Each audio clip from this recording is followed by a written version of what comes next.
Right ভ্রাতৃদ্বয় Wilbur এবং Orville Wright মানবজাতির ইতিহাসে এক নতুন দিগন্ত উন্মোচন করেছিলেন। তাদের অবিস্মরণীয় অবদানের ফলেই মানুষ আকাশে ওড়ার স্বপ্নকে বাস্তবে রূপ দিতে পেরেছে।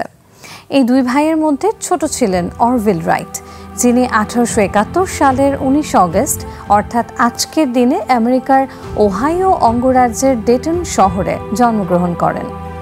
আজীবন উদ্ভাবক ও অনুসন্ধিৎসু মনের অধিকারী অরভিল তার বড় ভাই উইলবারের সাথে মিলে তৈরি করেন বিশ্বের প্রথম সফল উড়োজাহাজ। ছোটবেলা থেকেই অরভিল এবং উইলবার দুজনেই যন্ত্রপাতির প্রতি দারুণ আগ্রহী ছিলেন।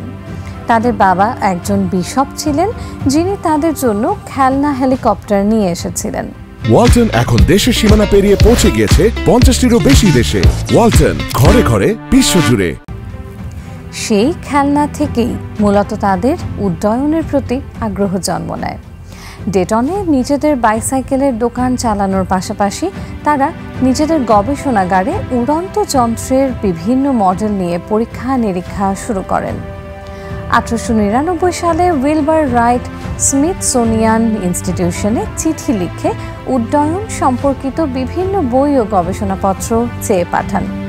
এরপর শুরু হয় তাদের নিরলস গবেষণা, যা তাদের গ্লাইডার ও বিভিন্ন মডেলের উড়োজাহাজ তৈরিতে সাহায্য করে।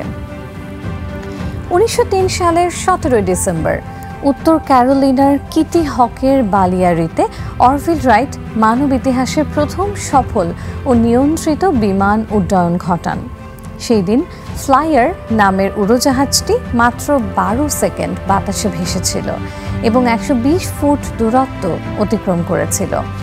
এই ঘটনাটি ছিল বিশ্ব ইতিহাসের এক যুগান্তকারী মুহূর্ত। এই উড্ডয়নকে সফল করতে অরভিল বিমানের ভারসাম্য ও নিয়ন্ত্রণের জন্য প্রয়োজনীয় অনেক প্রযুক্তি আবিষ্কার করেন, যা আজও আধুনিক উড়োজাহাজ তৈরিতে ব্যবহৃত হয়।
উইলবার রাইটের মৃত্যুর পর অরভিল একাই তাদের কাজ চালিয়ে যান।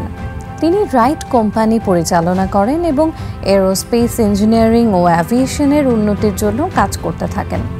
তার জীবন কেবল উদ্ভাবনের মধ্যেই সীমাবদ্ধ ছিল না, বরং তিনি মানুষকে স্বপ্ন দেখতে এবং সেই স্বপ্নকে সত্যি করতে উৎসাহিত করেছেন।